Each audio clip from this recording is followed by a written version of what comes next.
Long ago is it since a picture like this would have been either abhorred or ridiculed. But today, the education of small children in methods of self-preservation is recognized as a humane proceeding.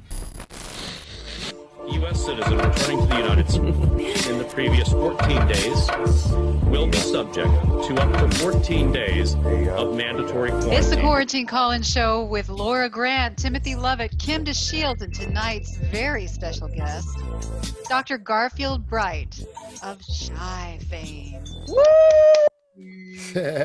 Yes. Yeah. Woo! It's a good day. Oh my God. Oh my God. Y'all are crazy. I feel like I'm about to preach. It's a good day. Y'all are something else, man. Man, you got to be used to that, though, man. You got to be used to this. Like, It's you know like- what I'm saying?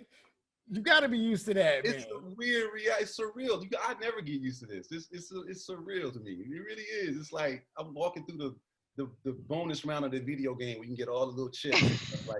Like I know I'm in a bonus round though. I know I'm in that. Sooner or later than Donkey Kong, he's gonna drop you back into the regular part of the game. Yeah. Oh. But like when this stuff happens and I'm in that, it's just like this is crazy. I can get all It's these weird, chips. man. I mean, you can't really have like regular homies. Like, I can't walk in the mall with you because like we just never get nowhere. I'm like, man, can't we just go to Five Guys, man? In my mind, I'm regular as hell. So a lot of times on the real, when I was living in Atlanta in grad school and stuff like that, and you know, being extra like on guard because you know I know the reputation for Atlanta, all these down low and all that stuff. So there's a part of me that's, you know, my human side. Like I'm a small bit homophobic just because in my lifetime people always size me up like something was sweet over here. And I had probably more fights than most thugs just because that element, and I'm moving to different cities. So anyway, my radar is up for people that sizing me up. So as I'm walking through Atlanta, I'm seeing dudes looking at me and stuff, and I'm thinking they're grilling me. And then, you know, the next interaction when you close the space is, hey man, ain't you that dude from Shy? And I forgot all about that aspect of the thing. I'm just this dude walking through Atlanta, and this dude over there looking, you know what I'm saying? I'm like, oh yeah, I'm then it's love, it's all love. And I'm like, gee, you was tripping, man. Why you walking around like that? You don't have any jewelry on. Nah, I don't wear jewelry. I'm not. I mean, like wedding rings either? This real little nose ring. Kim's going to go out and ask right Are there. you single? No, I'm not single. I'm not single. That's the end of this interview. And I wear this thing like a harmonizer for like wave frequency, like a harmful like radiation and stuff like that. It couples it, the polarities. When they bound the polarities, they get heavy and drop. So it kind of neutralizes that effect when you're around a lot of computers, like I am, cell phones. You know, so I rock that. You know what I mean? But that's a useful piece. You know. Very cool. That's about it for me with the jewelry. Back in the day, I used to, you know, my ears are pierced. I still have the 2 holes in each ear because I thought I was being fancy back in the day when I was young.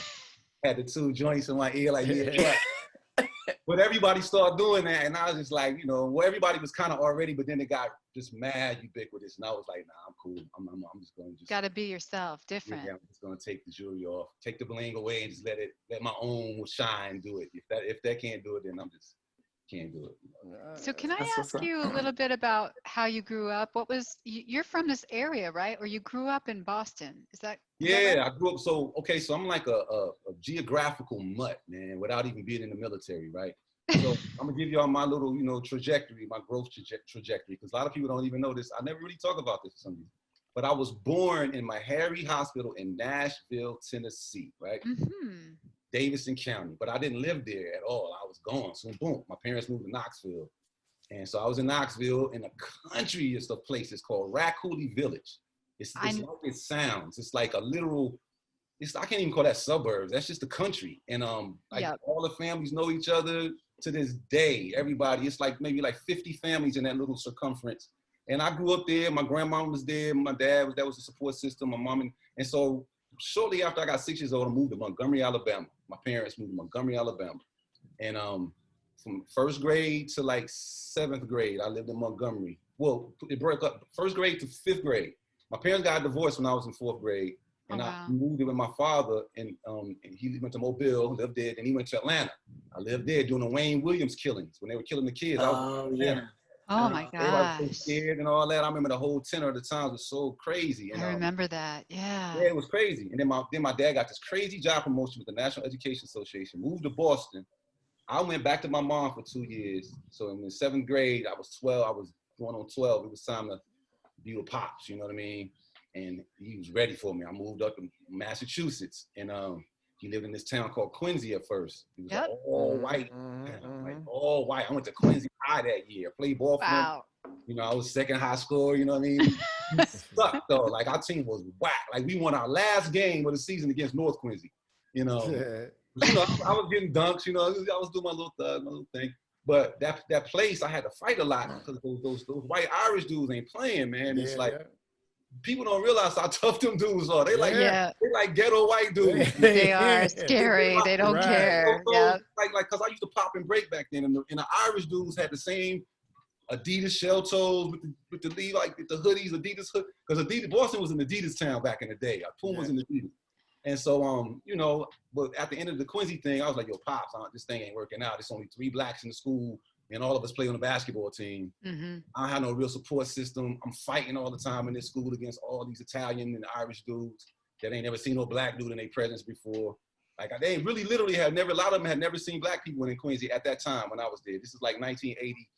I believe it. 84. Like I was one of the first, I played for the Quincy Point Panthers. I played for the football team and we won the championship.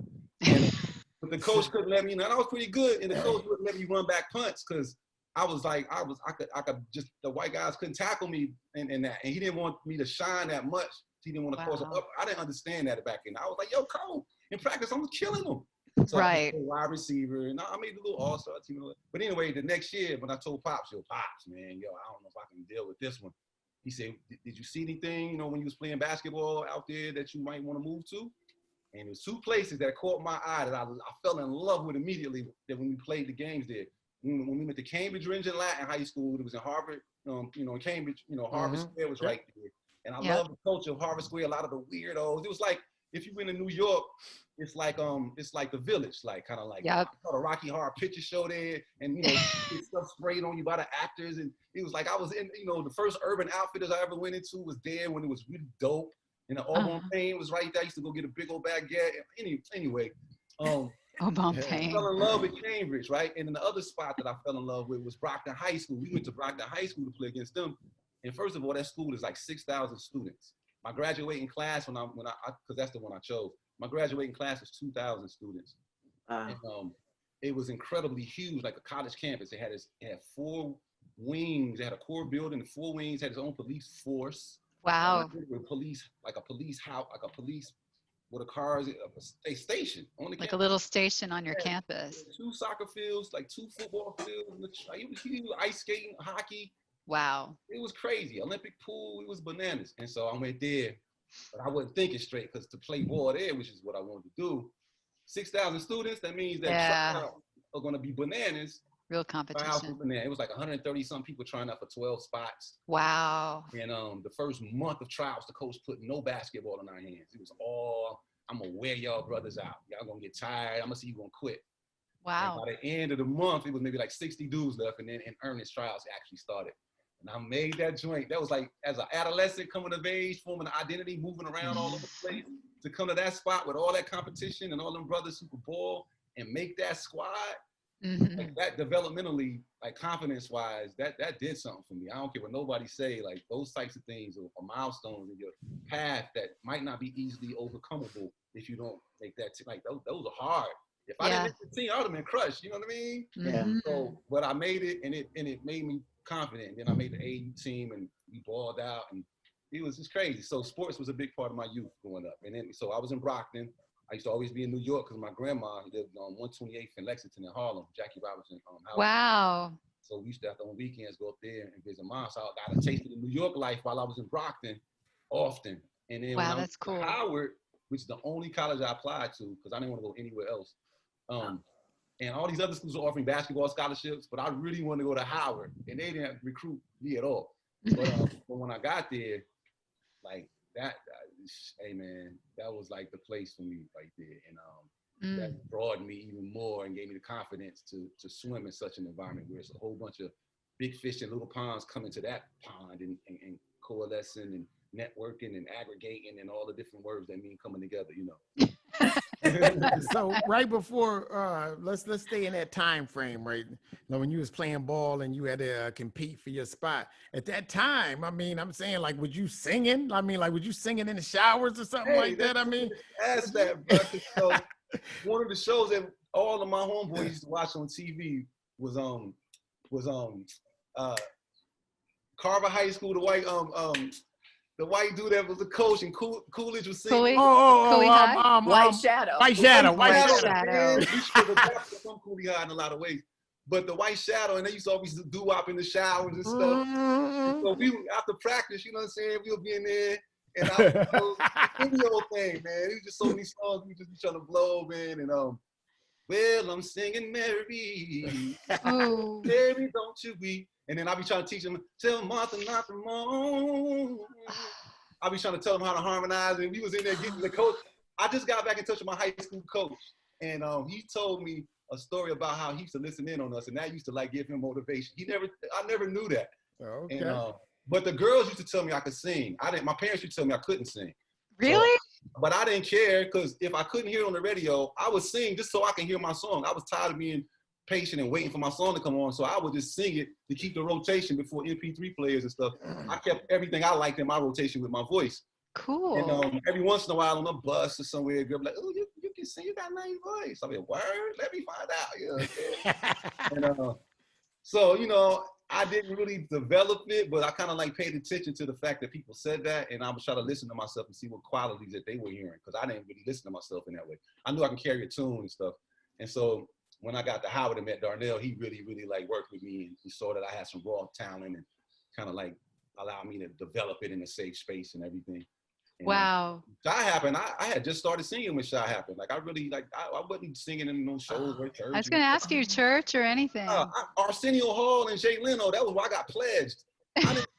I had just learned the songs. Like we had to do that album in 2 weeks, so I still didn't know all the words and stuff good yet. We were already. Then Arsenio and Jay Leno in the world, and like you got to perform, make sure you don't mess it up, and to make you cry. You know what I'm saying? I'm like, yeah.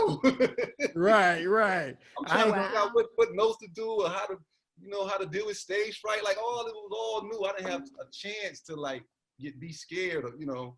Wow. I learned on the job, like learning it on the spot. Well, because I didn't grow up aspiring to be a singer or anything like that. Like I fell into that, so I didn't, you know. But I knew I love music and I love vocalists, and my household was not a gospel household. No. We listened to straight ahead jazz on Sundays, pretty much all the time. But straight ahead jazz and Afro-Caribbean jazz was like, you know, like Willie Bobo, and people were like Mongo Santa Maria. Yeah. Yeah. And, and you know, even people like Tanya Maria, like "Come with me now," you know. Yep. And Carlos Gilberto Jobim with the Jobim and all that, and a girl from Ipanema and all that. So I was Sarah Vaughan, and you know that was my, you know, the smoothest voice I ever heard was my man that does a lot of stuff with Coltrane.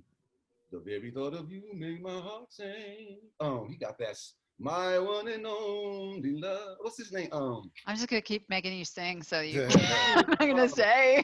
Oh man, this brother, man, is the dopest vocalist I ever heard, male vocalist, and I can't even think of his name right now. It's gonna come to me, but he does a lot of stuff with John Coltrane. They did an album together, and he was just, a lot of people talk about Billy Eckstine, who was dope. Oh yeah. But this dude was butter, like crazy. Johnny Hartman. Johnny Hartman. I was gonna venture a Cole there. I listened to him, and I really like studied him, and but Dee Dee Bridgewater, Sarah Vaughan, oh yeah, Gray, like and even Rochelle Farrell and people like that, like the voices and the musicianship of the attacks, and it's like those elements of voice I love. I love the riffs and stuff that gospel music is known for, but I like tone stuff. I remember when we did the inauguration with Bill Clinton and Luther Vandross was and came to our little tent. Oh my God. We were roommates for like Take 6, and Luther came over there, and he was talking, and we were just kind of building on singing, and Luther was like, yeah, all these young dudes want to do is riff and run. That's why I like y'all. Y'all just keep it real simple and pretty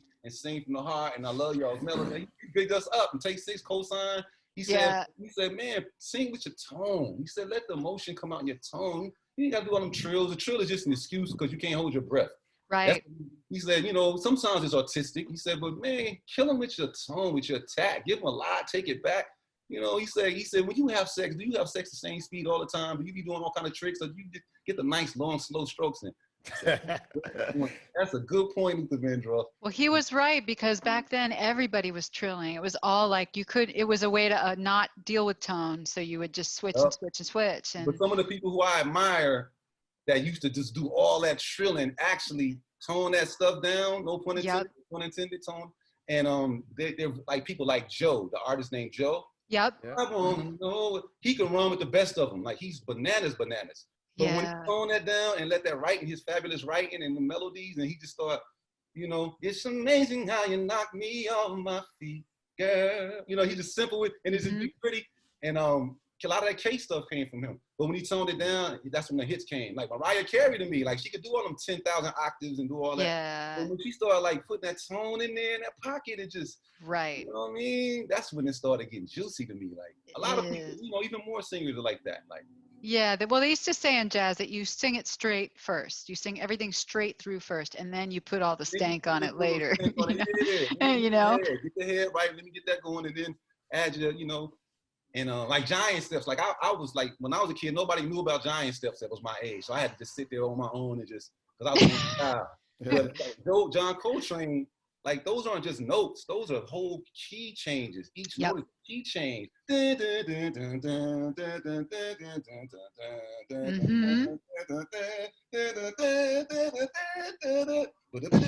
so to try to like ad lib with that, like McCoy Tyner trying to play them keys with that, he was like, you know what I'm saying? Like, throwing it in there. It's been like 10 years to develop that, because actually that's a mathematical sonic piece. And I math with that, and to be able to just fluidly express that like he did, like water. And you talking about, you know, that would be like Mariah Carey or what's my lady that died from back in the day that could sing real high, the original, the pretty voice. Ella Fitzgerald? Oh no, not that. Back closer. She was married to the white guy, and she she had all those kids. Josephine. See the photograph, made me laugh and laugh back down memory lane. What's the lady? Minnie Riperton. Minnie Riperton. Oh, yeah. Maya's mom. That's Maya Rudolph's mom. Yeah.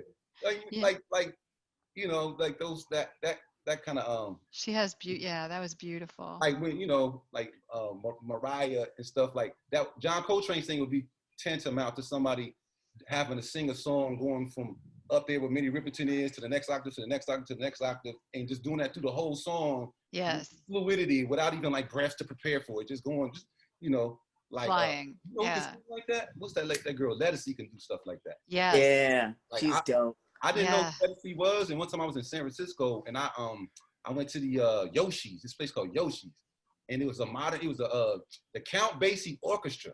So that caught my attention. You can eat dinner and then watch the Count Basie Orchestra, and I was like, wow, your Count Basie still alive? You know, I didn't know how they was doing that Count Basie, but I'm going to check this out. You know what I mean? When I got there, the Count Basie Orchestra featuring, and then it was Ledisse. I think that's how you spell it. And I was like, Ledisse? Like, what the hell is that? What is a Ledisse?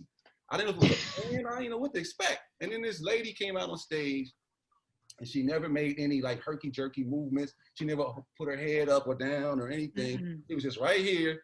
And when you close your eyes, it was the most dynamic, like way up to way down, effortless, with stank on it voice I ever heard, with the projection. Like, you know, with this projection, it was just like, how? And so she ended up fitting herself into an R&B context later on. Yeah. And that was like putting a Ferrari in a 35-mile-an-hour speed zone. Like, you ain't appreciating what that thing, it could drive in that, and it's pretty, but y'all ain't heard what she can do. You know, that's how I was feeling. So I heard Ledisi. I can't even listen to Ledisi's R&B stuff. Really? I want to hear that. I heard for the first time, that was my first time I heard her was singing that other, like, real sing, like, wow. You know, so I can't go back to that other stuff. Like, she's her britches, they don't fit. R&B britches don't fit her.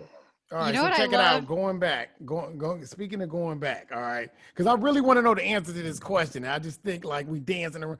So tell us, like, how did Shy form? Like, this, you know what I'm saying? Tell us, like, take us there, get us to that point. It was wild, actually. That was a wild story in and of itself. And stay tuned, because Darnell and myself, the original members who were still a part of it, we were writing our own biopic. We're not doing unsung.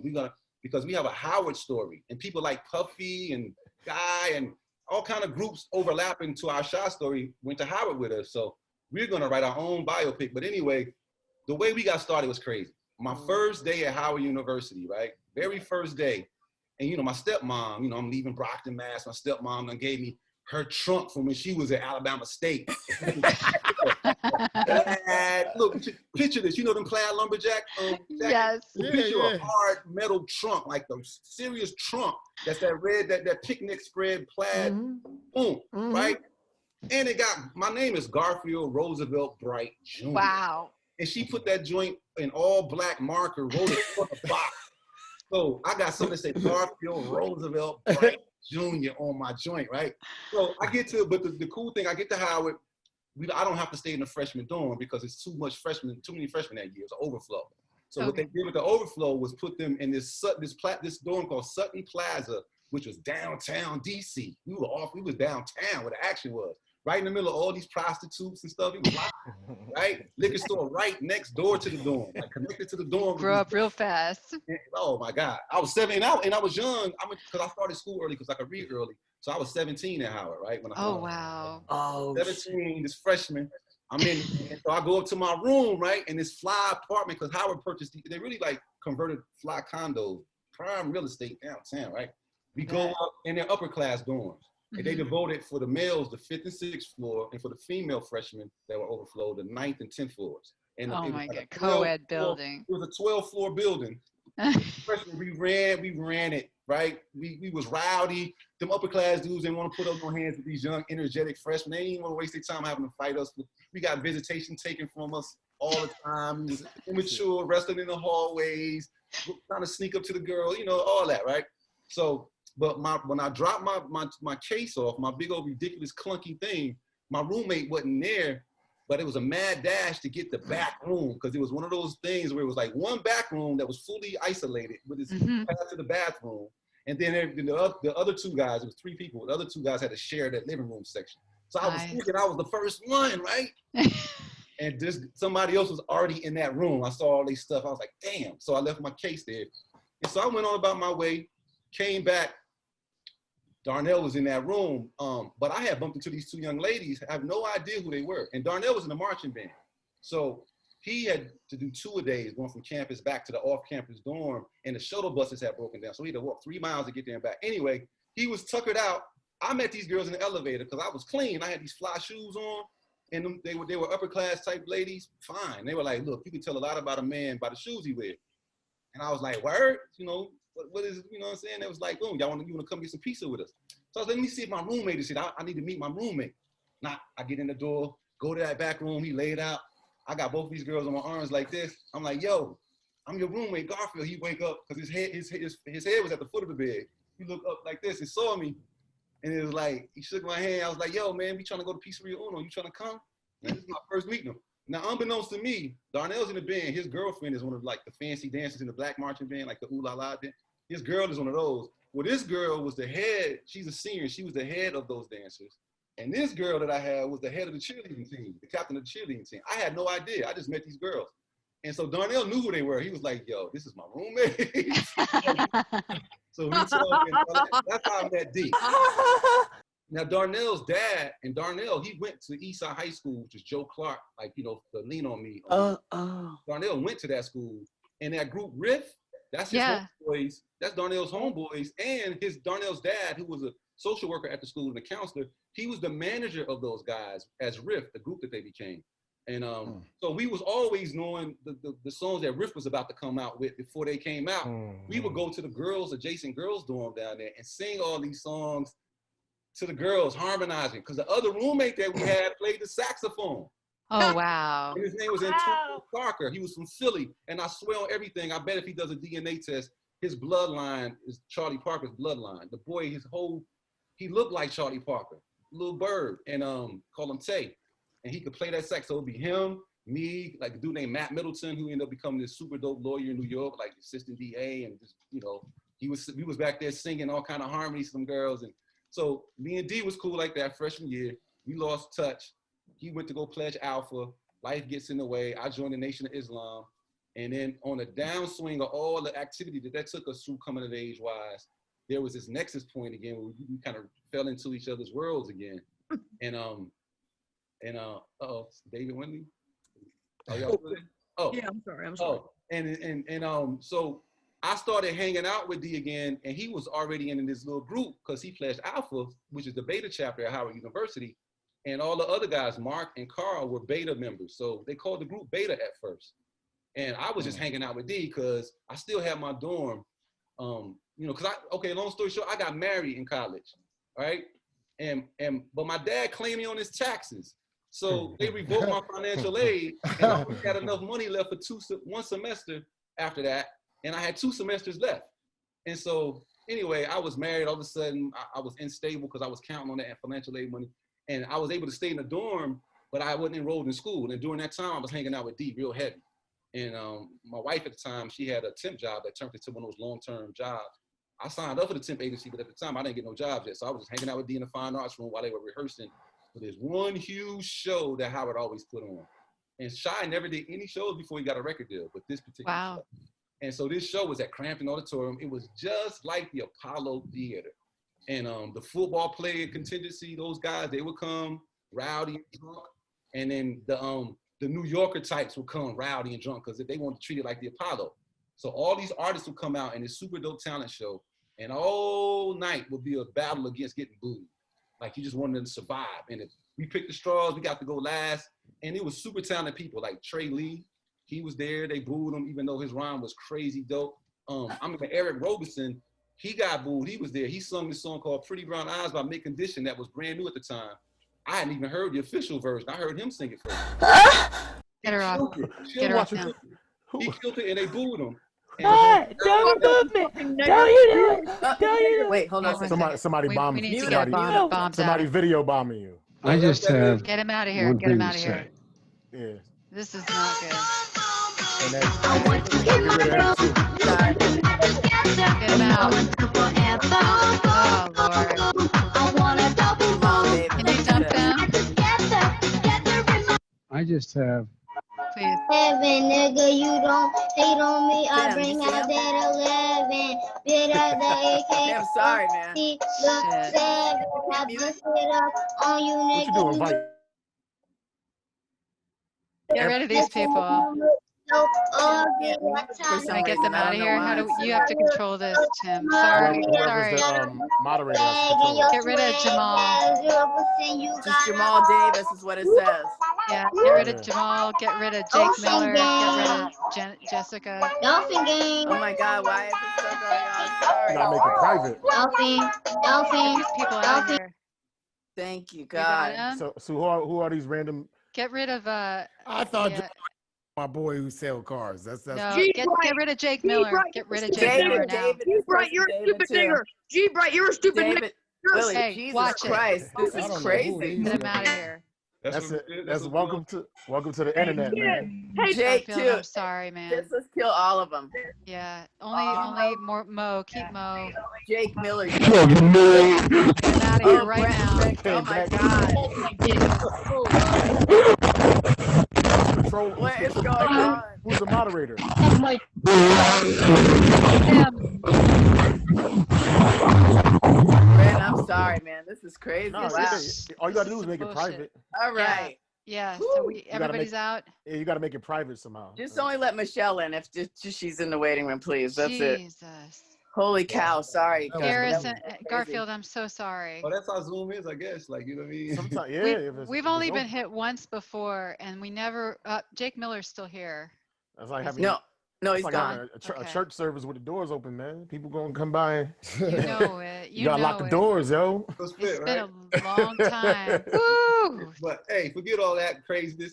I Thank was you. saying that Darnell and I was hanging out with him more, and they were practicing with this show, and there was 5 of these guys. 2 of them kind of had butterflies before the show, because like I said, everybody gets booed. And Darnell was like mad because instead of 5-part harmony, they just had 3-part. And usually they had an octave and then the rest were harmony. So it was really 2-part harmony and an octave. They were like, look, man, we did all this practicing for this harmony. Yo, G. Darnell was like, yo, G, you've been sitting here for 3-4 weeks, every day, 6 hours with us. I know you know all the parts. I know the bass. Yeah. And Yeah, so, you were the bass singer, weren't you? I did most of the bass work. Yeah. I did. And then He's like, so baby, we had a whole lot of relationships. yeah. Hey, that corny stuff right there, they made me make it up on the spot because they like whole my lot of voice. broken promises. I hated doing it. We'll talk about that. I used to But hate you're not a true bass though. I'm not. Yeah. I'm not. But I just out of the group, I got Right. No, I know. I peeped that. But I'm not a true bass. You're right. But you know, I do what it do. When you wake up in the morning, early in the morning, you know what I'm saying? And it's funny you said that because on Comforter, we had the studio rented out for like 12 hours. Yeah. I thought we was about to go home. I fell asleep. We used to get Mickey's beer back then at the studio, right? And I drank 3 Mickey's when I was comatose, right? And they wake me up at 11:30, telling me, G, we want you to sing the lead on Comforter, right? I'm like, huh? And we be paying for the studio time. So they want me to sing my little lay down, my little verse. And so I get up, I don't know what I'm gonna sound like, bro, because I just woke up. You know how it is, your voice. So I'm on, they shoved the mic in my face. I'm in there, my eyes are still closed. I'm still half asleep. The music is boom. And I said, talk to me. And the only reason I did that is to test my voice because I ain't want to mess up nothing. Your voice is deep on that one. It was ready, and back then it wasn't digital. It was some slaves and reels. Like you had to, so that's how that came about. Only because I was trying to check and see if I could carry a tune in that moment. You know what I mean? It was ridiculous, bro. So you was on something with that. I mean, oh yeah. I know my music, man. So can we talk a minute about Comforter? Because you were telling me earlier today that you got something special going on with that song. Yeah, you know, because I'm getting ready to put a little body of work out through Shy. Like Shy wants me to do it, and some fans want me to do it, so I'm gonna do it. So it's not like a solo project like where I'm breaking up or something. It's like yo, G, put something out, you know, like all right.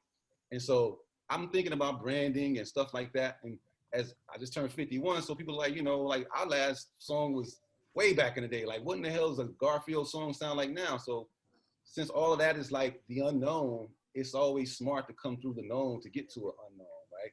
And so I was like, maybe it would behoove me, since I'm kind of known for like Comforter and stuff like that, to do a remake of it. And but not exactly like it, but enough like it to where it's not compromising that original flavor, but a little subtle differences where it's a new thing.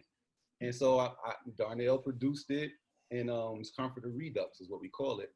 And it's gonna be on my project, the Garfield Bright Experience. And so I have that, and I have 7 other songs. I'm not like trying to put 1,000 songs out, and just 8 songs, man, you know, 8 good ones, you know what I'm saying? If they're good ones, they'll be just fine. Miz, you know, like a borderline up, and the rest kind of ballads, you know, like what I'm kind of, and you know, some sexual, but some like, you know, Comforter is a comforter thing. It's not a sexual thing, but it's innuendo. But I got a couple of like, but they're done cleverly and tastefully, and the melodies are dope, and it's not like no, you know, straight, you know, but it's a lot of heavy innuendo. A couple of them, I have fun writing. You know, if I'm gonna write something, I gotta write something that's gonna make me, you know, excited. Whatever. Yes. But I have some inspirational things on there. There's some for the days, and I think it's gonna be pretty good. And so I'm getting the artwork done now. I'm gonna try to see if I can get something out around Valentine's Day-ish. Usually people on Valentine's Day are not trying to hear something new. They want to hear something reliable that they already know, so they're not really checking for no new music. But I still feel like sentimentally I need to come out with Comforter around that time. So maybe a week after Valentine's, when Comforter-ness might be in order. Like, no complaints. Cool. No complaints here. It's the Quarantine Call-In Show. We're at the half point. I just wanted to also, before we move forward, I want to ask you about this book that you've written, or that you're almost done with, right? You're getting it pretty much done. Yeah. I'm done. Well, before I even tell you that, I got to finish with my man. Like when we did the talent show, we didn't get booed. We came out doing all these Boys and Men songs. We started out with 10, 9, 8. By the time If I Ever came on, because we got a freaking encore, believe it or not. So we came with If I Ever. I was victorious because we didn't get booed. I didn't even want to come back on stage, but they were like, they were still clapping. So I was like, okay, so we didn't have any more of a like our dad player didn't have any more tunes on. We did all the Boys and Men songs. Like, what we gonna do? Practice? Y'all wanna do one of our practice songs? All right, let's do it If I Ever, you know. So we get close together on the stage and ooh, da doo doo doo doo. So we start hitting it. We didn't look up. I had my eyes closed the whole time because I was scared as hell. I was like, yeah, I don't no big buff muscle bound dude about to stand up and boo me. I don't even want to see it happening. So and lo and behold, man, by the second chorus, the whole building was singing If I Ever as if they knew the song. Like it was that easy for them to know the chorus. Follow, They joined in, and you saw them hardcore do. And if I ever. You know what I'm saying? I was like, you know what I'm saying? And so when we finished right there on the stage, my brother, we said, yo, y'all want to try to get a record deal? And and we actually went to New York that next week in search of, and that's how the ball got rolling. That's incredible. That reminded me of the Five Heartbeats for some strange reason. Bro, the part we where, used to watch the Five Heartbeats. is there a heart in the house tonight? That, you know what I mean? It reminds me of that story a lot. Crazy, Yeah, man. That was one of my favorite movies of all time. Robert Towns is my dog. Like I respect, like the Shy biopic that we're writing. When we get all the specs and do the screenplay, I'm gonna present that to Robert Townsend. Oh, okay. I'm gonna present it to Robert Townsend. I'm gonna present it to Master P. Mm-hmm. And this is yeah. Ron Lawrence, this independent filmmaker that used to be in this Martin group Lawrence. Things in Cypher. Ron Lawrence, he was down with D-Dot, Derek Angeletti. He's known as Amon Ra. He produced Hypnotize for Biggie. He does film too. When he went to Howard, he's the Howard homie and stuff. So he does film. So I'm gonna approach all three of them with the biopic and stuff like that. And we got a couple of ways to get it on BET, I think, hopefully, and everything. Awesome. But to your question that you just asked me with the book, when I was doing my dissertation and my master's, I came up with this concept that's just been swimming around in my head, and 10 years in the making. But you know, when you're writing your master's thesis and doing dissertation work, you don't have any time to do anything outside of that. Like your life is just taking over. And so, but you know, I never lost sight of it. And so I got my degree 2018 December. So the whole 2019 cycle, I downloaded that book out of my head. It's called Lotus 3013. It's a dystopian kind of piece. It's a cross between, like, if you can conceptualize this, Harry Potter, Lord of the Rings, and Beat Street. You know? And it's like in the year 2013, hip hop is believed to be a white cultural product with no ties to blacks ever having created that at all. Wow. It's a contingent of people who know the truth. And there's actually some proof in this thing called the Hall of Masses in the fourth dimensional brain world. That's literally the proof of like the master recordings, the interviews, and like a museum format, but it's time shifted. And these people in the genetics, they protect it. But the antagonists want to destroy that because that's the last bastion of proof to cut the historical thread to that being in existence. And anyway, it's a lot of stuff that goes with it. It's a lot of stuff in there. It's Where can I get that book at? That's a dope concept. I made it an audio book, bro, too, and I got like a score up under it where like when I'm going through the code, you hear.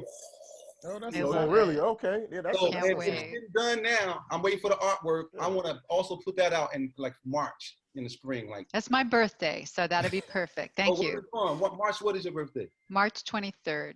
23rd. When's yours? October the 12th. Mine just passed. Oh, happy birthday. Yeah. 51 in the building. Libra. Birthday. Yes. Yeah. I just with the book and a biopic, the book, and my album are the three projects that I'm dealing with the most and stuff like that. And the biopic, the way I'm writing, like my portion of it, I'm writing it in such a way that it can also double as like part of my autobiography, because I'm really deeply interrogating the Howard years and the Shy years, which were big parts of my actual life too, outside of just Shy.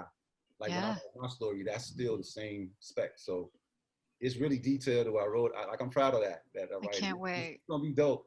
Yeah. So we got to get it treated just right. And we want to use the film department at Howard, the fine arts department. Oh, cool. Dramatize those dramatizations and all that. And Spike Lee is the other person. I was going to ask you.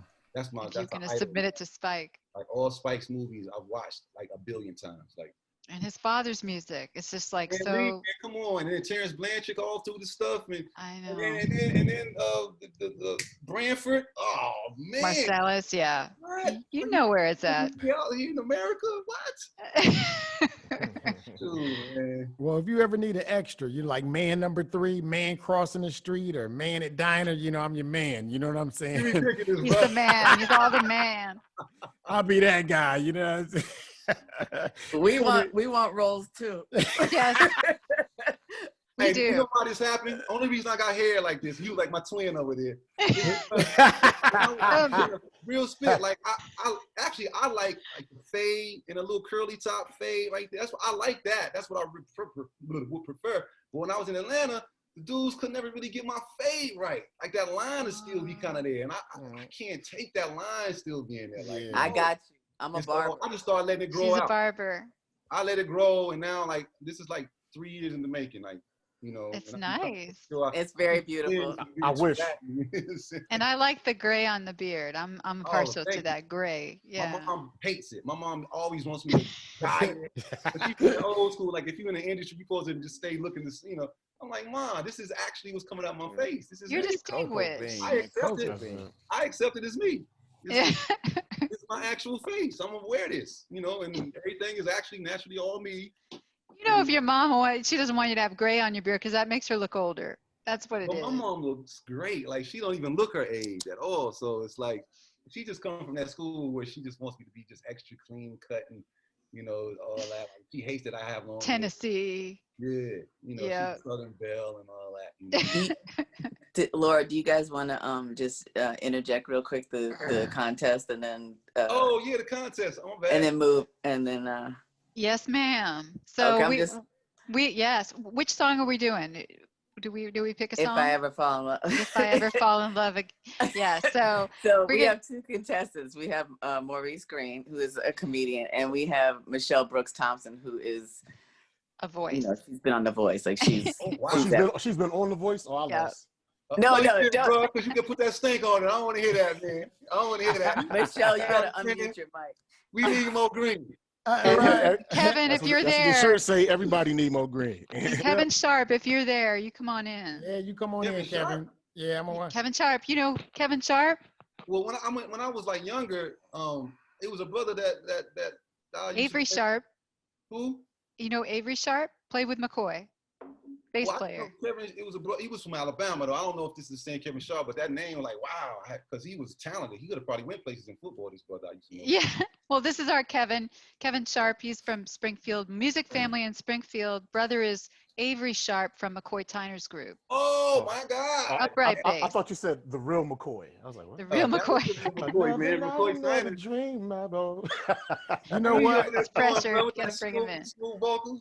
Listen, I'm just gonna be a judge because I can't sing, but I do have to tell you, you know, you guys single-handedly brought R&B back because it was hardcore hip hop. It wasn't even cool to be, you know, and then you guys brought that song right there with that. There's like two notes that's like coveted in R&B. My friend. Right, that my friend. And Whitney Houston, the Bodyguard. You know what I'm saying? You don't try. Right. R&B was pop, but back then it was like, it was All for One. It was Silk. You know what I mean? It was y'all was battling the Boys to Men. Yeah, when they came back, it was going at it. That song right there, when that came out, it was like, all right. Oh, they was giving Boys to Men a run for their money with that joint. They really were. And those are my boys too. One love the Boys and Men. They some of the dopest brothers, most talented. You know, I know Sean pretty good. And brother, and you know, I used to always love Sean's voice before we even got signed because Sean's a beast. Like most people riff from up to down. Sean would find ways to go up with his stuff. Like funky. I was like, yo, how you do that again? You know what I'm saying? But anyway. All the groups though, they pay homage to Take Six. Take Six is that's the Claude McKnight. That's my boy. That's my buddy, man. Claude McKnight, you know, Brian's brother. Yeah. Oh yeah. When I started listening to Take Six, it changed my voice because I used to always try to mimic All for One, but like technically they're not. They have horrible habits. When I started listening to Take Six, that changed everything, man. Well, that one guy Off for One is pretty technically sound. Jamie Jones. I don't know. Dilius, the short dude, the dark skin one. He's Dilius. He's a beast. Dilius is a beast. Yeah, Dilius is beast. Yep. Real powerful, like Luther Vandross, like really very. He got very that. Lot of vibrato. Yep. Injection, you know. Someday. Yeah, he got that. Yeah. I'm trying to. Maurice, stop trying to warm up. He's trying to warm up. I'm not warming up. I'm trying to warm up. No, yeah. That's how I talk, man. You just sing everything you do. I'll tell you. He got a nice voice though, Maurice do. I need you, man. No, Maurice Cool is that's my boy though. That's my boy. He's a fellow comedian. We traveled a couple of times. Very funny, and he's multi-talented. So you know, I mean, hey, Maurice, lazy. I want to tell you something. Both of you, all y'all. Like the best show Shy has ever done in my taste in all the years of our shows is this one show we did where we had what's my man the mayor Chris Thomas was doing him yeah, and then it was a dude that was a ventriloquist dude, and then there was another dude who was like act like he was a radio DJ through his whole set, and he his lights like four of them like that had music all in their set. You know, Chris Thomas, whatever his name was, he be throwing his shoulder out of socket damn near with that ridiculous. And so, but we did a show where it was like 4 comedians that had musical aspects, heavy musical aspects to their stand-up, and then we were the culminating act, the R&B group, Shy. But the segue was right on time because all the musical stuff in their stuff, and they could really sing like how you could really sing. So by the time when it came to the group, it wasn't a drop off. it was just a different format. It was comedy, singing in a doper way than this ever. And I'm yearning for another show like that, bro. I'm just letting you know, if you could find any promoter that's with it to get somebody like how you are. Let's get it. Man, like that was my point at Tim. You know how you hang out with the artists during this day, like we got to do autographs and stuff and go eat. That was the funnest day of it. Before showtime I ever had with them dudes, man. Gotta do it. So I want to do that. Just know. All right. Okay. That's what's up. All right. So Maurice and Michelle, who's going first? You know, you always say ladies first. You know what I'm saying? So Michelle, you going first? No, that must mean I have to go. You know, ladies first. Wait. First of all, are you on, Michelle? I am. Okay. Oh, there she is. Oh, that's a picture of her, right? Yeah. Are you gonna come out of the dark? You gonna? She probably. There she is. Oh, she looks so okay. good. Oh, she's beautiful. I'm about to say her hair probably. Hello, ain't got- Michelle. Mike? She got the stand-up mic. Okay. This woman is professional. I should probably go first then, man. Wait, let's let her hear the She got a mic. Hi, Go ahead, Michelle. Oh, you want me to go first? Yes. Oh, Ladies first, Michelle. Come on, you know. We got comparison device now. You got to go first. Anywhere in the song? Wherever you're ready, Yeah, anywhere just a you few want. bars, yeah. Yeah. Oh, all right. The very first time that I saw you around nice, your lips said hello and I said hi. I knew right then you were the one, but I was caught up in physical attraction, but to my satisfaction, baby, it was more than just a thing. Oh my gosh. I can't. Come on, she got the. Yo, you killed that shit. She got the reverb in the background. Automatically inside her voice, that Dolby sound is already. She got the reverb. You have gold. Come on, Mo. Got a mic stand. Come on, it don't even matter, Mo. I'm saying I heard you saying you got. She got an engineer. She got an engineer. She got a vocal coach. I'm your engineer. I'm your hype man. I'm your Flavor Flav right now. Go ahead, Mo. Oh, let's hear it, Mo. Flavor Flav. Here we go. The very first time that I saw your brown eyes, your lips said hello and I said hi. I knew right then you were the one. But I was caught up in physical attraction. But to my satisfaction, baby, you were more than just a face. All right. This is hard. Hey, Mo, you ever covered any CeeLo Green songs at all? Nah. Cause your tone, like, I probably could. I mean, I don't know if you can sing that high like he's singing, but like your tone in your register, I guess. But your tone, beautiful, got that thing on it, like how he got on it. Right. Thing. I do a lot of Eagles covers. Eagles. Oh, like really? Like one of my favorite. One of my favorite songs is "Take It to the Limit." Take it to the limit. One more time. You got that Timothy. What was his name? Timothy. Timothy. No, it's not Timothy Schmidt. That's Randy Meisner. Schmidt. Oh, it's Randy Meisner. Timothy Schmidt actually replaced Randy Meisner. Wow. And, That's yeah, and then actually, Timothy Schmidt used to play for, I think, Poco. That's right. He replaced Randy Meisner in Poco as well. So he's just following back and forth. Yeah.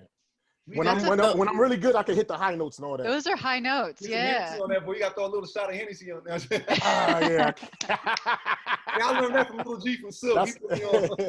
Wow. Lil G's a beast, man. Oh my God. And big shout out to all my comrades in the 90s movement, all of y'all from H-Sound, Silk, SWV, like, come on, like all of UMV, like Portrait, Jesus. Oh, like, Portrait is the bomb, man. Oh, I know. Portrait was slept on big time. I'm not even, of course, Boys, man, they're the Godfather. Well, New Edition is actually the Godfather of us all. Yeah. That's right. And, you know, BD is the, offshoot and all that of it. Like Michael Bivins is the original Puffy and all that. Yeah. Yes. But they are Godfathers. They was Candy Girl on it when we was young. You know what I'm saying? So when we get to the game, they still in the game. They're the Godfathers. Now look at Tim Levitt and tell me if he reminds me of you of any of those people. What? Who does Tim look like? Their fathers? You know what? My prerogative.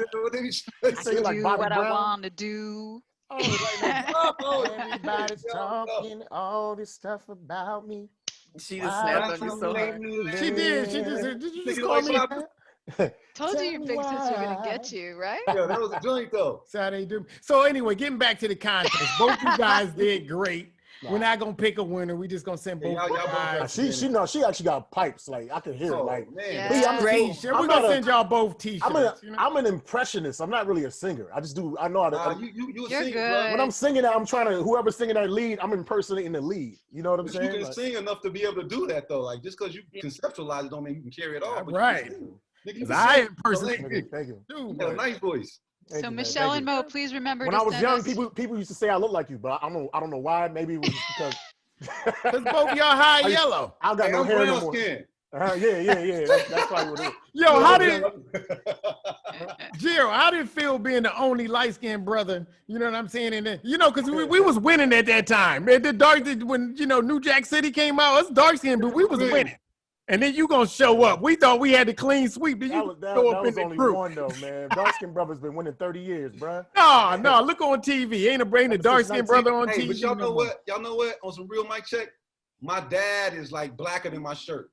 And my mom is a real light-skinned lady. Like, that classic light-skinned lady or, that couple that's light-skinned.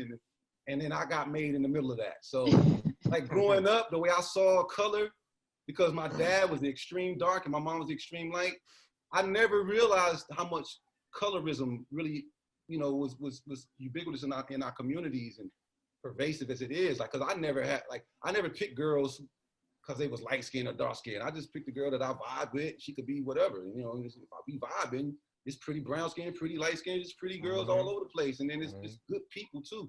I didn't see complex, but a lot of people that were dark skinned that I would date really would have like issues with that. And I thought they were blowing it up. And I would come to see that they weren't. It exists and it would pop up in so many ways as I got older. So, like, I don't know, that dark skin, light skin, and that type of female, I never really had a type because I was in the middle myself as a youngin'.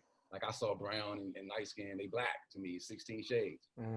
So hello, thank you. But a lot of my friends really were like, nah, I only like I went to Howard. That's destructive to our community, man. That's some bullshit. Like he was dudes that was really talking like that, and I was like, dang, I really feel like that. Like, okay. I like who like me, man. I don't like choose it. You choose me. Right there. Yeah. And I'm about to see how she's thinking right now. All love. So. Wait, I think they didn't hear you, Laura. For Michelle and Mo to. For Michelle and Mo, yeah, y'all just send us your mailing addresses and your T-shirt size, and we will be happy to get you out one of these. Both y'all won. And thank y'all for playing. Thank you. Michelle, she's good. I hope you're doing something with them vocals, man, because don't waste your time like I did. I gave up on the singing. That's why I'm doing comedy. Hey, Michelle, what are you doing? What are you doing there? Actually getting ready to release a single. Okay. It's my first single since my last one, since a couple of years, since winning the Apollo. And so there's a single coming out called Woman First that will be launched in January. It's actually a really great song with everything that's happening right now. Yeah, I was thinking that. Being made yesterday. And it just talks about being a woman, a mother, a wife, a teacher, a dreamer. And so stay tuned because it's coming out and we are in the studio. Nice. I love your voice and you big ups and just keep going. Thank you. You're excellent. You're Oh, excellent. I also have, I forgot. I have another duet. It's coming out with Mervyn Mayo. You all may have seen him. He was the singing cop from Richmond, Virginia that went viral on Facebook for. I heard about him. I remember that. So he and I are collaborating on a single that will be coming out as well too. That's really cool. We gotta have you back on the show. Yes. Thank you. Your voice is gorgeous, man. I just wish you all the best. So I'm sorry. Go ahead, Laura. No, it's okay. You go ahead.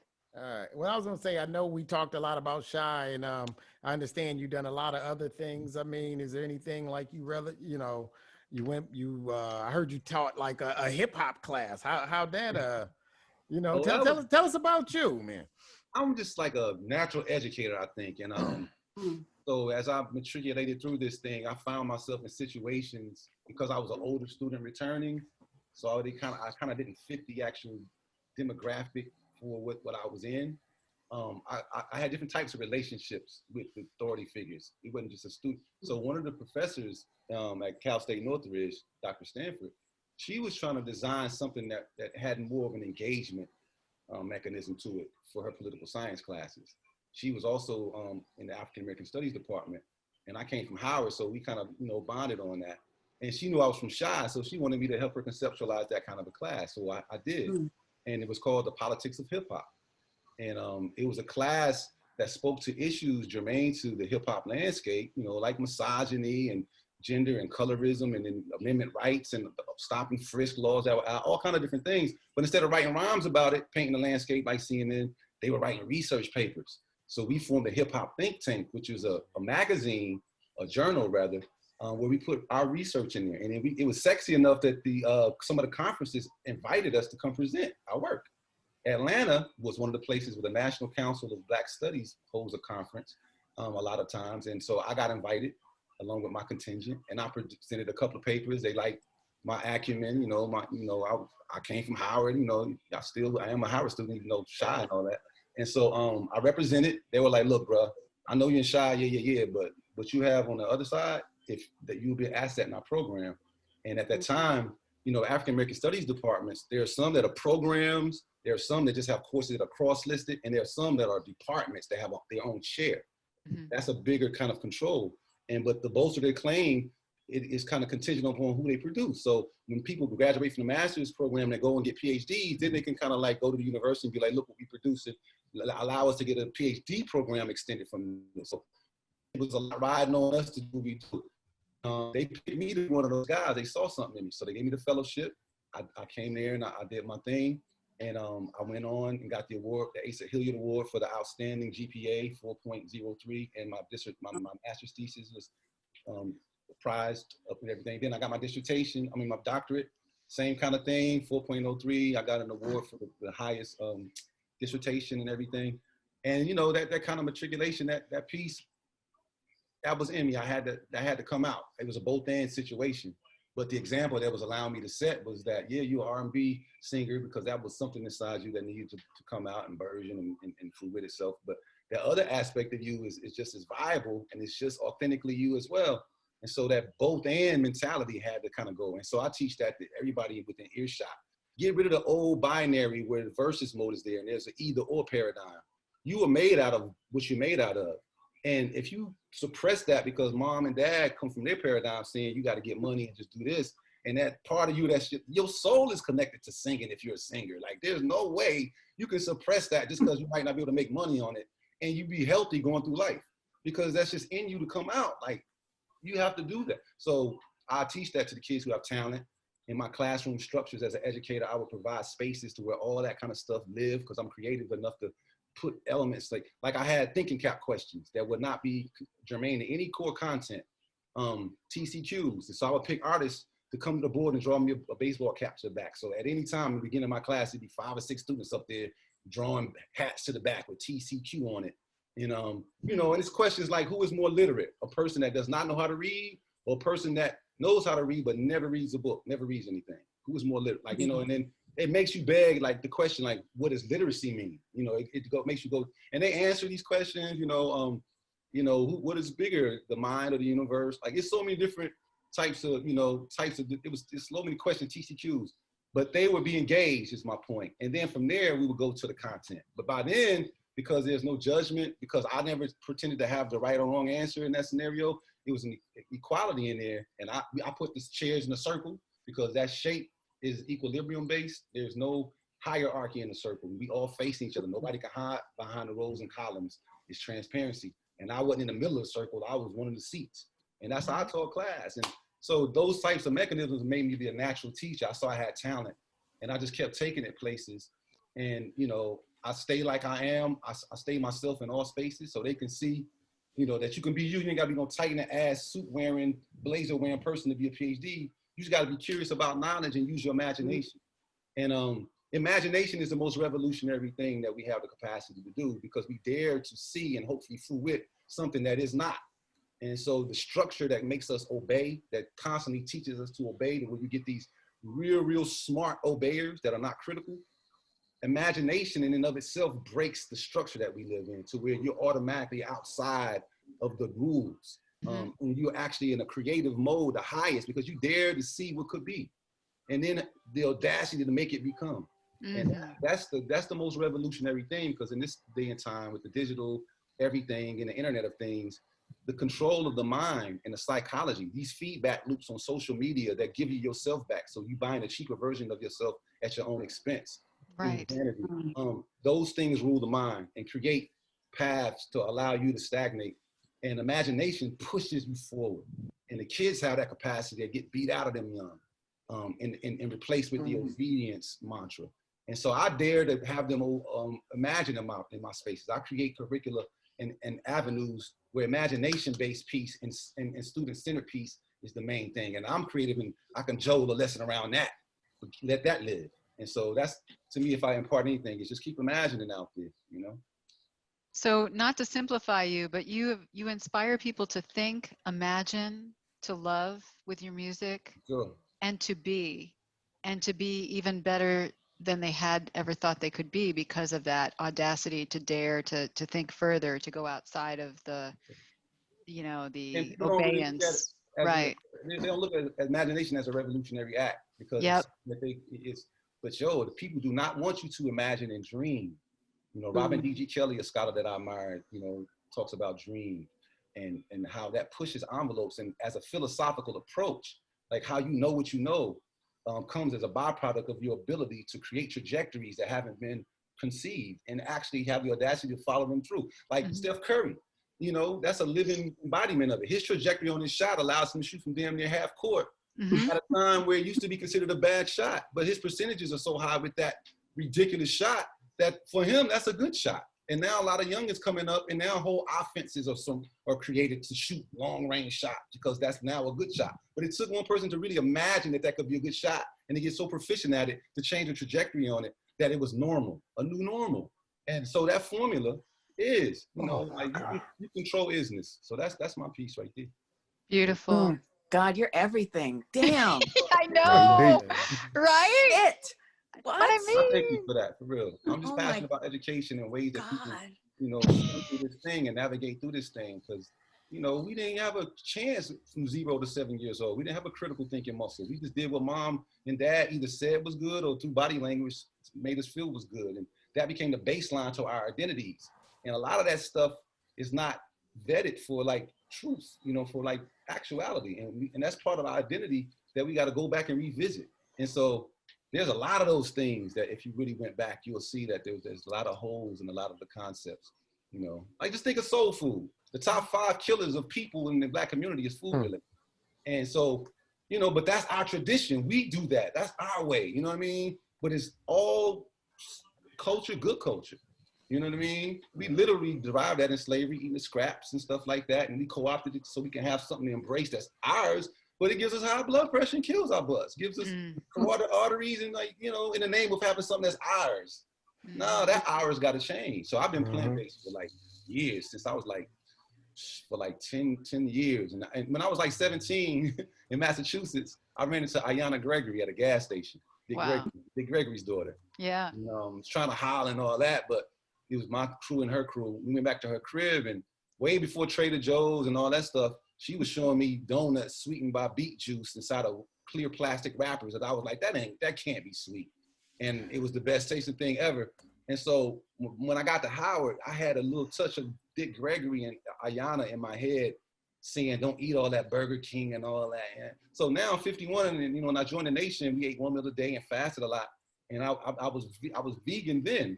I didn't eat meat then. So now I kept aging. People thought I was crazy, but now, I feel good. You know what I'm saying? And I can really attribute that to a style of thinking and eating and stuff like that. Like, and I don't eat any kind of meat at all. Like it's all plant, and I don't eat substitutes for, so what you eat instead of a hot dog? Yeah, exactly. I eat raw vegetables and juices, and like I eat fruit. I eat food. I eat a lot of raw foods, and I eat a cooked meal. You know, one cooked meal, but it's a vegan meal. But one cooked piece of something goes into my body, like some rice and some beans, and maybe some avocado on it, or something. You know, still filling. But most of my stuff is just raw greens, and you know what I'm saying. My immune system is crazy right now, y'all. Like, you know what I mean? Like, you keep your skin cool, and you know, you get to stay. You don't have to get old like that. You don't have to get old like that. A lot of people don't realize the aggregation of those hormones shot up meats that create meat over time. Every year, every meal puts a husk on you, a layer of like undigested fat, and it puts mucus in your body where all the disease lives. And you know, shit, you'll be a hell of a dude to live to 80 to 70 with that. But you can live so much longer if you don't have that mucus in your body like that. You can stay alkaline. Wow, well, that's something to aspire to. I gotta say, I'm not letting go of the chicken yet, but gotta keep my chicken. Gumbo. Chicken like that. I found that every meal that I wanted some meat on my stuff. If it was rice, I wanted some chicken fried rice. If it was chicken, or if it was a chicken burger from Chick-fil-A, it was always a chicken something. Chicken something. And I was like, yo, I quit. It was just, I ain't getting ruled by this chicken. I know all them hormones. I gotta pray about it. Quit, man. And then, you know, it's funny too, because like I go like weeks without eating fast food, and if I eat Burger King or something like that, you start to crave it because there's chemicals in it that make you, it makes you crave it, man. You know what they doing? They selling that product. You know what I mean? Oh man, you'd be so much better off without it if you can train yourself just for a little while to kind of do without it. You can have to write a book. I tried to convert Tim. He wasn't hearing it. Man, you know, at least stop eating pork and beef, because any nutrients in beef and any energy in beef, your body breaking the beef down is using all the energy just to break it down, because the fabric of beef, the mucus and the ligament and the meat all together like that, your body don't really never break that. It sits in your colon. A lot of people's colon cancer is because it's undigested beef just sitting in their colon for all the years. And the leukoplasia done got around their and it, you know what I mean? And then putrefies, and now it's cancerous, you know. All right, y'all, no more gumbo. Sorry, it's over. I'm not making any more gumbo for Laura y'all. be making us gumbo, dropping it off. And she does gumbo, man. Everything in moderation. And she don't even eat it. She cook for us and drop it off, and she don't even eat it. She be like, I'm just gonna have a salad and with extra ice in my water. I do eat that. Nice. Powered by gumbo. Powered by gumbo and potato salad. Tim putting that sea moss on his face. Don't let him fool you. I do put that. Right. That's a Olivia Noxema. You know what I'm saying?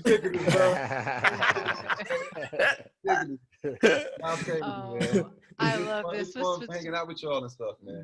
It's so great to have you. This was awesome. Oh my God. I wish you could.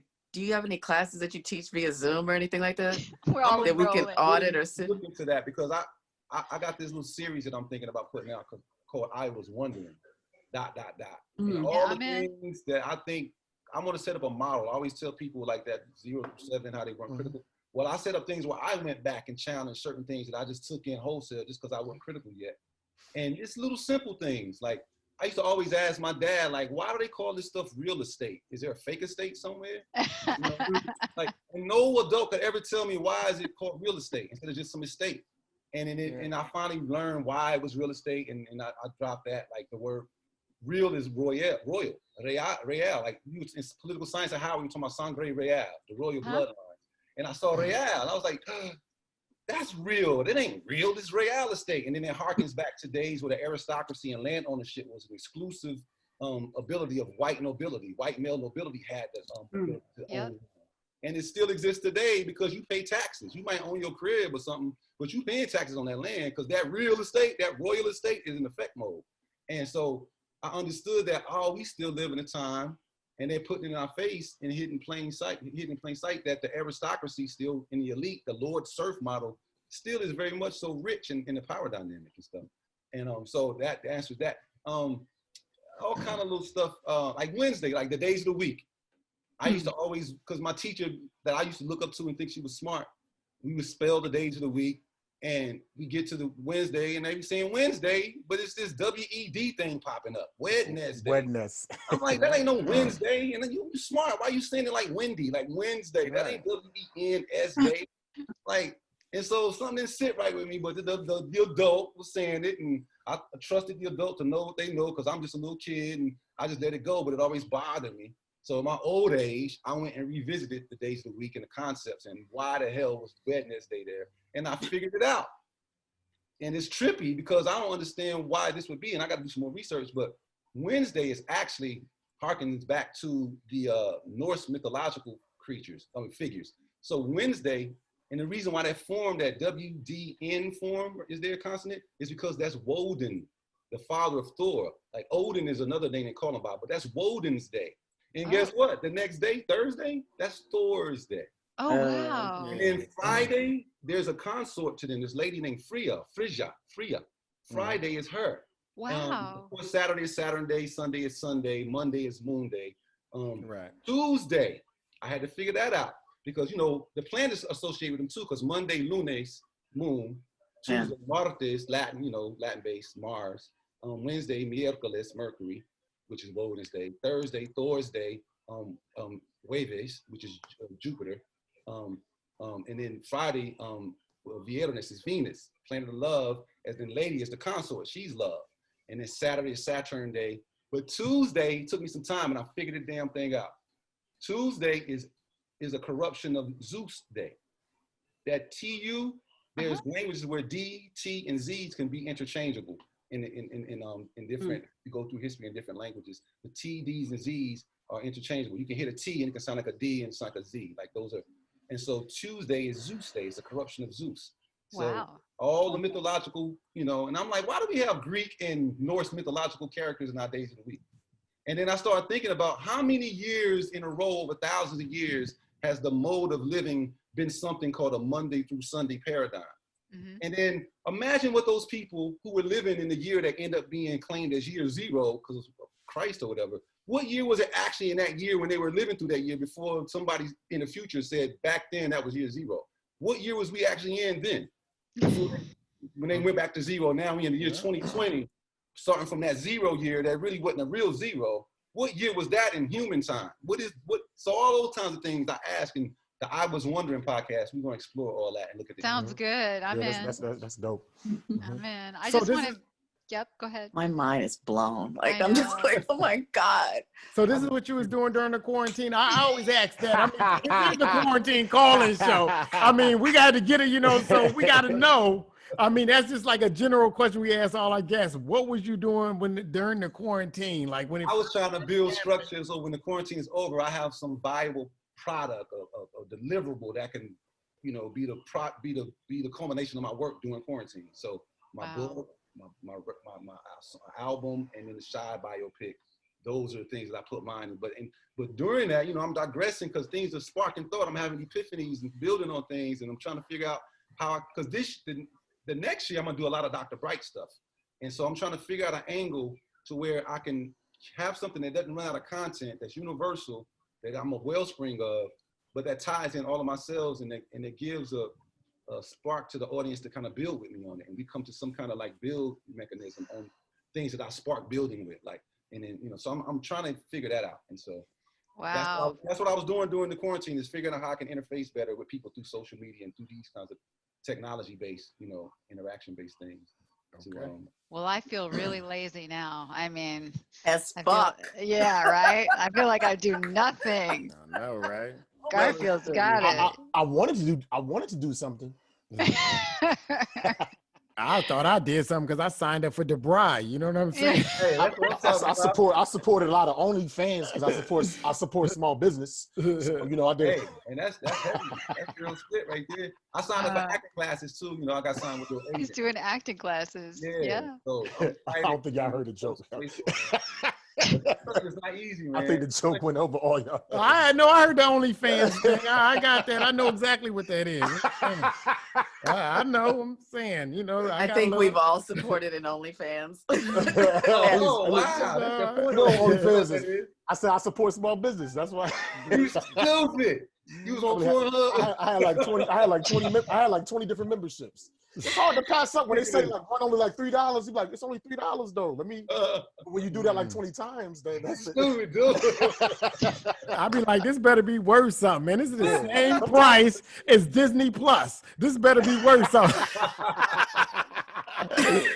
Yo, man. Oh God. This was, bro. Oh man, I'm sorry. I'm dirty. I'm sorry. I'm sorry. I just want to thank Garfield Bright for coming on with us. You can come back anytime you want, my friend. I We are appreciate so it. thrilled to have you. And all y'all energy is so dope. And you know, I just love the way y'all handle yourself, carry yourself, the way y'all articulate, the way y'all keep spice in it, keep it funny within y'all and black people too, man. You know what I mean? And that's needed in everybody's life, man. So, Oh man, my gosh. Thank you. Thank you. I want to Tell us thank. how. I'm sorry. What? You go This is ahead. the last thing I'm gonna say, and I'll let you. Just tell us how we can get in contact with you and everything. How people can follow you and whatever you know. yeah. Because I definitely want to get your book. Okay. Oh yeah, I'm gonna make sure it's me available to you. I want an autograph copy. No doubt. But you know, I got the audio book and the hard copy, so that's definitely a possibility for sure. Awesome. My Instagram is just the Garfield Bright Experience Mhm. on Instagram, and then on Facebook too. And then for the Shy stuff, our umbrella organization for Shy is called Chiroglyphics. Chiroglyphics. Okay. I've posted all of this in the comments of today's show, so you guys can find all that there. Yeah, that's it. You know, stay on it because he's so just busy and creating and prolific and doing more and more. And I can't wait till he runs for president. I'm going to be voting. And I want to thank everybody who was a part of tonight. I want to thank Michelle Brooks Thompson for her gorgeous voice, and also Mo Green, who has a gorgeous voice as well as a great sense of humor. I want to thank Will and Kristen and Kevin and all of the folks who have been watching us and sending us comments and compliments. Thank you to all of our fans and the people who support us every week. Thank you, everybody. Cousin Marlon. Yes, Marlon Ballard. Got to remember Cousin Marlon. That's right. Cousin Marlon got us connected. Oh my goodness. Little Lamar in there, they just rapping to us. That's right. Oh yeah, the trolls. Shout out to the trolls. All the bombers. Yeah, we gotta love to everybody. We're okay. I want to personally apologize to you for that. Oh man, please, man. You know how life is, but I appreciate you. I thought that was Tim's laptop that was doing that at first. I didn't know what to make of it either because I always hear about this thing, but it never happened. Those OnlyFans sounds. When you don't pay the subscription, that's how they come back after. Yeah. All of Tim's wives are back. Oh my You know what? God. I think y'all should sing us out. All y'all, if I ever that'd be so dope. Like a trio right here. I got the backups. All right. You know that this goes out of sync in some way, but I just go thought of for my it. little part, and then Michelle coming at that. Yes, baby, yes. My. The very next time she'll be my friend. Yeah. You know, then somebody if I say that I could be your one and only, promise that you'll never leave me lonely. I just wanna be the one you need. Oh, baby. Woo! I just wanna be the one to serve you. Sometimes I feel as if I don't deserve you. I cherish every moment that you say.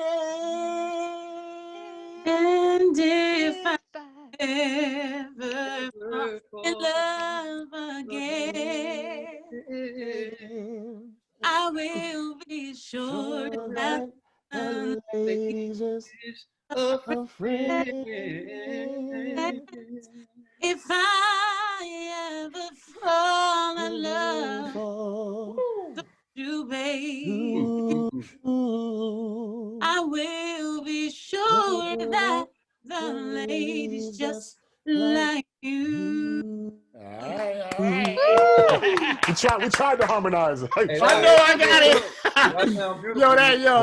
I'm saying thank y'all very much. Thank you. I almost started singing and you don't want none of that. I know, right? Me too. It almost drug me in. I'm saying. Fun, you know, it's funny. After Carrie, your voice is so beautiful, and Big Mo, and all y'all on the show, man. Kim and Laura, Tim, y'all are the bomb. I was going to tell you, like, every time we used to do karaoke, at the end of the night, we would always sing that Shy song because it's kind of, the part is just 4 parts. It's simple. Yep, you know what I mean? So at the end of karaoke, we'd be on the street corner and singing to like 1, 2, 3 in the morning. That's dope, singing that particular song, man. That's simple yet ethereal. Ethereal.